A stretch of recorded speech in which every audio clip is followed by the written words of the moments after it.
এটা ছিল lotus temple. হ্যাঁ, মায়াপুর বলতে আমাদের মাথায় কিন্তু আসে সবার প্রথমে ইস্কন মন্দির। আর ইস্কন মন্দিরে তো প্রত্যেকবারই যাই, তার পাশাপাশি সুন্দর একটা মন্দির রয়েছে। সেটা হলো মায়াপুরের সুন্দর এই লোটাস টেম্পল। এই মন্দিরটার নাম হলো আচার্য গৌড়ীয় মঠ। এটা কিন্তু মায়াপুরের ইস্কনেরই একটা অংশ। আর এবারে কিন্তু আমরা এটাতে চলে গিয়েছিলাম। এই মন্দিরটাও কিন্তু বিশাল এরিয়া জুড়ে রয়েছে আর ভীষণ সুন্দর। এখানে কিন্তু ভক্তদের জন্য থাকা খাওয়ার সুব্যবস্থাও রয়েছে। তো এবারে সময়ের অভাবে আমাদের থাকা হয়ে ওঠেনি, তবে নেক্সট টাইম গিয়ে এখানে থাকার ইচ্ছে রয়েছে। আর থাকলে অবশ্যই সেটা তোমাদের সাথে শেয়ার করব। আর ভাগ্যক্রমে আমরা কিন্তু এই মন্দিরে গিয়ে প্রসাদ পেয়েছিলাম।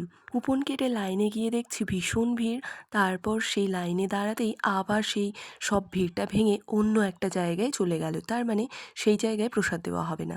তারপর কিন্তু অনেক ঠেলাঠেলি ভিড়ের পরে দোতলায় উঠে আমরা কিন্তু প্রসাদ পেয়েছিলাম। আর এখানে প্রত্যেকটা মেনু আর প্রত্যেকটা প্রসাদ ভীষণ টেস্টি ছিল। আর দাদু একটা জিনিস মানে মিষ্টি খেতে পারছিল না, তাই আমাকে কিন্তু মিষ্টি খাইয়ে দিচ্ছিল।